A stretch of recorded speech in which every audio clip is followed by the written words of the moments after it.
Sa video na ito ay pag-uusapan po natin ang tunay na potensyal ng presyo ng XRP kung tuluyan po siyang tatanggapin hindi lamang po sa payments kundi sa buong global financial at identity infrastructure. Marami ang nagsasabi na sa XRP ay posibleng sumabog kapag naabot ang ganitong antas ng adoption. Ngunit gaano nga ba kataas ang maaring marating ng kanyang presyo? Kaya ayan po ang siyang ating aalamin sa video na ito. Pero bago po tayo magpatuloy ay pakibasa na lamang po muna ang disclaimer dito po sa ibaba ng ating screen. Ayan. Gaano nga ba kalaki ang global liquidity na pwedeng pasukin ni XRP? Sa kasalukuyan, ang financial system ay nagpuproseso ng mas malalaking volume kumpara sa kabuuang cryptocurrency sector. Ayon po sa Bank for International Settlements, ang daily foreign exchange turnover noong taong 2022 ay umabot po sa $7.5 trillion. Ayan. Dagdag pa rito, ang equity markets ay higit $120 trillion habang ang fixed income markets ay nasa tens of trillions din. Kung makuha po ni XRP kahit maliit lang na porsyento ng mga galaw na ito na mismo ang magbibigay ng konteksto kung bakit posible ang napakalaking valuation na binabanggit ng ilang mga analyst. Sa market impact, kahit 1% lang ng global FX flows ang makuha ni XRP, posible pong magkaroon ng demand na kayang magtaas ng kanyang presyo sa hindi inaasahang antas. Ngayon ay ano po ang papel ng regulation at saka institutions sa pag-akyat ni XRP? Hindi po sapat na mabilis at mura itong si XRP. Kailangan din niyang mag-operate sa malinaw na regulatory environment. Kaya noong na-launch po ang RLUSD na isang US dollar-backed stablecoin ng Ripple noong December 2024, mas lumakas po ang posisyon ni XRP para sa enterprise settlement. Bukod dito, matapos pong ma-resolve ang kaso ng Ripple laban sa SEC, natanggal ang malaking hadlang na pumipigil sa institutional adoption. Ibig pong sabihin ay mas may tiwala na ngayon ang mga bangko at korporasyon na gamitin sa XRP sa mas malaking scale. Kaya sa market impact, kapag naging fully regulatory compliant itong sa XRP, mas malaki ang tsansang pumasok ang institutional investors at saka banking sector na makakapagbigay ng matinding liquidity demand. Ngayon ay ano naman ang posibleng adoption scenarios ni XRP? Ayan, meron pong post dito si Pampios na nagpapakita ng iba't ibang antas ng adoption na pwede pong daanan ni XRP. Kaya yan, meron po siyang ipinakita rito. Ayan, XRP from banking rails to cosmetic settlement.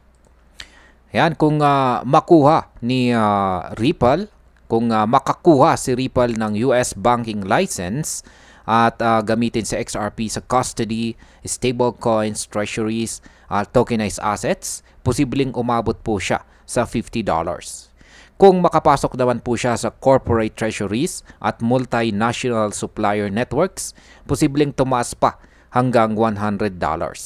Sa banking flows naman na $6.6 trillion daily, kahit 5% lang ang dumaan sa XRPL, posibleng umabot sa XRP ng $1,000 o mas mataas pa. Kapag pumasok po ang central banks at gamitin sa XRP bilang bridge para sa 10% ng global FX market, katumbas ito ng $750 billion araw-araw. Sa ganitong scale, posibleng umabot po sa XRP sa $10,000 or higit pa. Ang possible market impact po dito ay sa bawat hakbang ng adoption, exponential ang pagtaas ng demand. Ibig pong sabihin, habang dumarami ang paggamit kay XRP, mas lalong sumisikip ang supply at tumataas ang presyo. Ngayon, ay possible ba ang futuristic scenarios na binanggit? Kung tokenized securities na higit $100 trillion ay idadaan kay XRP, may posibilidad po na pumalo siya sa $100,000.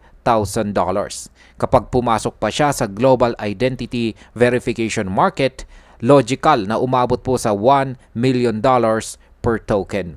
Kung maisama po ang global real estate na $300 trillion at derivatives market na lampas $1 quadrillion, masasabing pwede siyang mag-reprice sa $10 million.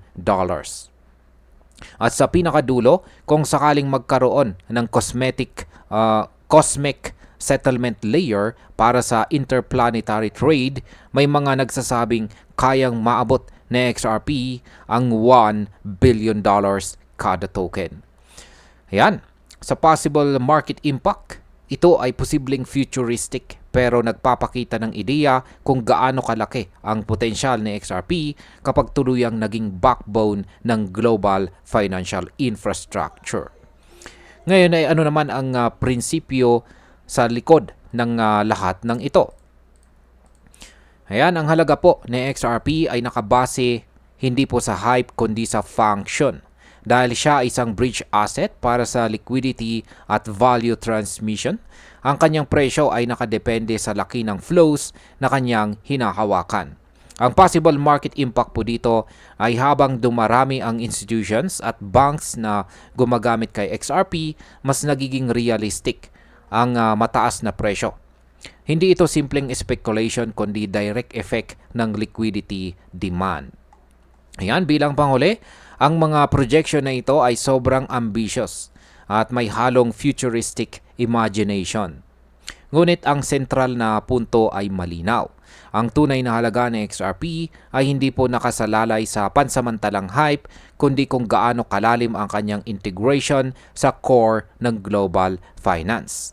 Kung magtagumpay po sa XRP na makuha kahit maliit na porsyento ng $7.5 trillion na daily FX flows o kaya ng $120 trillion global equity market, sapat na ito para dalhin ang kanyang presyo sa hindi pa natin nakikita dati. At ayan, hanggang dito na lamang po tayo sa video na ito mga ka-crypto. Marami pong salamat sa panonood. Ingat po tayo lagi at God bless po sa ating lahat.